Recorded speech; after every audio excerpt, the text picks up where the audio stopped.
Today we are going to be fitting the new 500W HDPLEX all-in-one power supply into one of our network attached storage computers. This NAS has one solid-state drive and 12 traditional hard disks and is constructed in a maker beam frame. It is currently powered by an HDPLEX 400W power supply, which is comprised of two modules, the AC to DC converter and the DC to ATX power supply.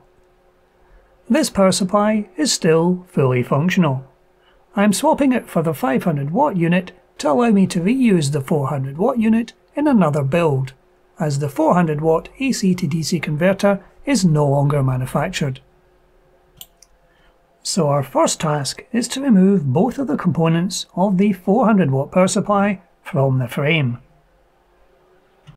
Once these have been removed, we should be able to fit the smaller 500W power supply into the existing space. And there we have the DC to ATX unit out of the frame. This will let us get to the AC to DC converter below. And there is the unit, ready for another build. So loosening off the bolts that hold it in place enables us to slide the unit out. And there it is, ready to go into another Void build. The HDPLEX power supplies are very modular, even to the connector to the main supply, which I've now disconnected.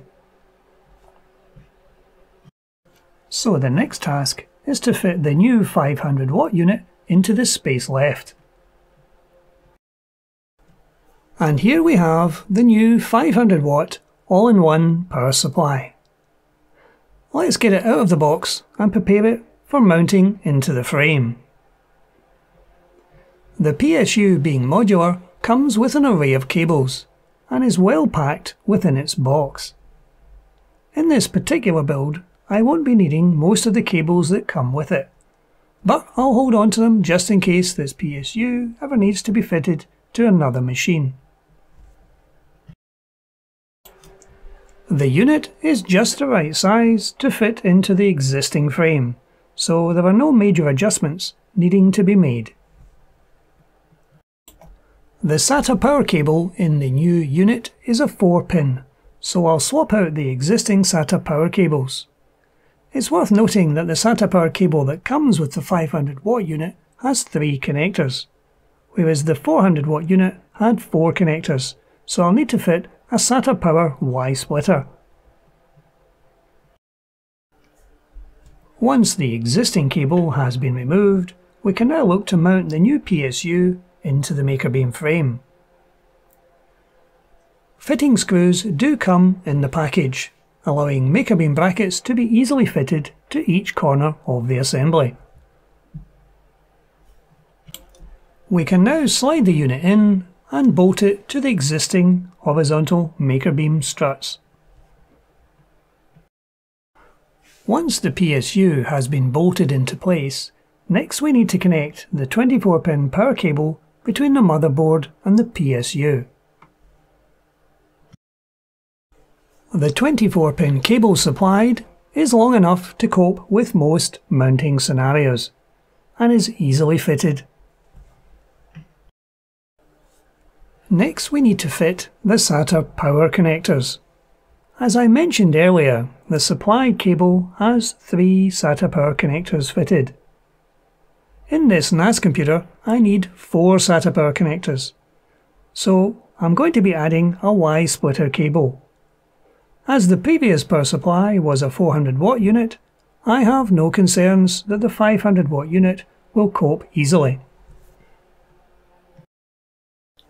The connector cable between the 500W PSU and the main socket is slightly different than the one supplied with the 400W unit, so we're going to swap these over and take the main socket out of the frame.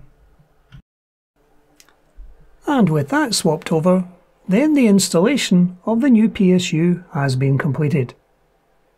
As with the fitting of all new power supplies, I like to run the unit for 24 hours on a test bench to ensure that everything is well before I start using the computer in earnest. So it's now off to the test bench to ensure everything is well. And here is the NAS computer on the test bench. Everything seems to be running well, and the unit shows no problems whatsoever. The outside casing of the power supply is aluminium, and it certainly does not appear to get warm at all. So we're going to run this for 24 hours before we put it back into the rack. And here we are with the computer back in the rack, fully operational with its new 500W HDPLEX power supply. Hopefully you enjoyed this video, but that's it for today. Thank you for watching.